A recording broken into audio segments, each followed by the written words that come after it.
ओम गणनाथ सरस्वती रविशुक्र बृहस्पति पंचैतान् संस्मरन् नित्यं वेदवाणीं प्रवर्तये। हरिः ओम भूर्भुवः सुवः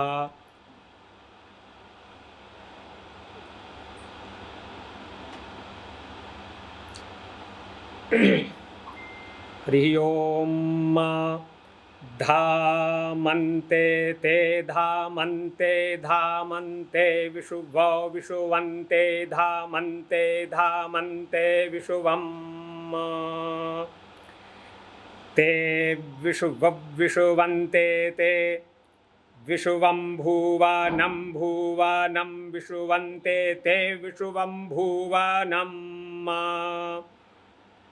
विशुवं भुवनं भुवनं विशुवं भुवनमधिया धिभुवनं विशुवं भुवनमधि भुवनमधियाधिभुवनं भुवनमधिश्रिताः श्रितं श्रितं मायि भुवनं भुवनमधिश्रितं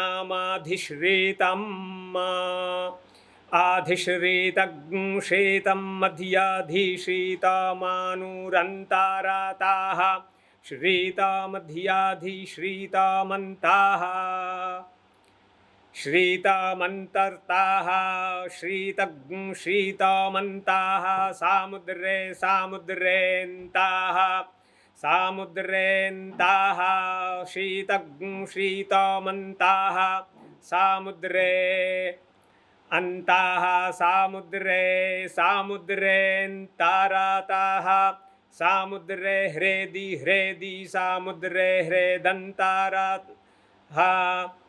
सामुद्रे हृदि अंतरित्यन्ताः इति। बहुत बड़ा मंत्र है इसलिए आधा ही मैंने बोला है। हरि ओम स्वस्ति। तो ये घन पाठ की प्रक्रिया है। पद जैसे संहिता, संहिता के बाद पद, पद के बाद क्रम। तो संहिता में मंत्र पूरा क्रम से होता है, जैसे आप लोगों ने सुने होंगे मंत्र पूजा में भी होते हैं, लेकिन उसके एक एक पद को अलग करते हैं तो वो पद पाठ होता है। और उसके बाद दो दो पद को मिलाते चलते हैं।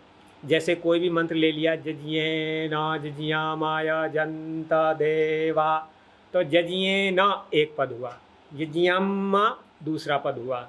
तो जब हम क्रम पाठ बोलेंगे तो दोनों को मिलाएंगे, जजिए न जजियम्मा, फिर पहले को छोड़ देंगे दूसरा और तीसरा, जजिएना को छोड़ के जजियामाया जनता, यजियम और अयजंता। तो इस तरह से दो दो पदों को जोड़ते हैं तो वो क्रम पाठ हो जाता है। तो ये तीनों जो है प्रकृति पाठ कहलाते हैं, संहिता, पद और क्रम, ये तीनों प्रकृति पाठ। और इसके बाद 8 विकृति पाठ हैं, उनको हम जटा माला शिखा रेखा ध्वजो दंडो रथो घनः, ये 8 हैं जो कि क्रम से जटा माला शिखा रेखा ध्वज दंड रथ और घन, घन अंतिम में होता है। उस घन के ही कारण से जो घनपाठी होते हैं उनको घनपाठी या घनांती भी कहते हैं। अधिकतर उत्तर भारत में कम मिलेंगे आपको, दक्षिण भारत में बहुत मिलेंगे। तो इस तरह से ये हमारी प्रक्रिया रही है। क्यों? प्रकृति पाठ को सुरक्षित रखने के लिए कि उसमें कोई त्रुटि ना आए। आप देखते हैं ना पांडुलिपि का संपादन हम क्यों करते हैं, वो सारी चीज़ें बताएंगे हम अभी। तो इसीलिए क्योंकि उनमें बहुत सारी त्रुटियां आ गई, तो उनको शोधन करने के लिए, संपादन करने के लिए हमें ये सब कार्य करना पड़ रहा है, जिसमें लगे हुए हैं आप सब लोग जो है।